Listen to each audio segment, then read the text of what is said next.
Hello പ്രിയപ്പെട്ട സുഹൃത്തുക്കളെ, അപ്പോൾ എല്ലാവർക്കും നല്ല നമസ്കാരം. നമ്മൾ ഇപ്പോൾ ഉള്ളത് മുതലപ്പുഴയിലാണ്. മുതലപ്പുഴയിൽ ഇപ്പോൾ നല്ല പാര, വറ്റ പാരയുടെ കുട്ടിയെ പിടിക്കുന്നതാണ്, പാര പിടിക്കുകയാണ് നടന്നുകൊണ്ടിരിക്കുന്നത്. അല്ല, ശരിക്കും മീനുണ്ട്, ഒരുപാട് ചൂണ്ടക്കാരുണ്ട് കേട്ടോ. നല്ല വെയിലുമുണ്ട്. ഇപ്പോൾ സമയം 2 മണിയാണ്. എന്നാലും ഇഷ്ടംപോലെ മീൻ പിടിക്കുന്നുണ്ട് കേട്ടോ. രാവിലെയും വൈകുന്നേരമൊക്കെ മീൻ പിടിക്കുന്നുണ്ട്. ഇപ്പോൾ മുതലപ്പുഴയിലാണ്. അപ്പോൾ ഡേഞ്ചർ സ്ഥലവുമാണ്. കാര്യം ഒരുപാട് പേർക്ക് അപായം സംഭവിച്ച സ്ഥലമാണ്. നല്ല തിരമാല അടിച്ചിട്ടേക്കും. ഇപ്പോൾ നമ്മൾ ചൂണ്ടയിട്ടിരിക്കുമ്പോൾ തന്നെ നമ്മളെ പുറത്തൂടെ വെള്ളം വന്ന് അടിച്ച് വീഴുന്ന ഒരു സിറ്റുവേഷനാണ്. ചൂണ്ട ഇടുന്നത് ഒത്തിരി നോക്കി കണ്ടൊക്കെ ഇടണം.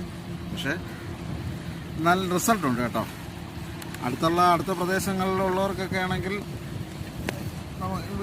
ഇവിടെ വന്ന് ട്രൈ ചെയ്ത് നോക്കാവുന്നതാണ്. അപ്പോൾ എല്ലാവർക്കും നല്ല നമസ്കാരം. ഓക്കെ.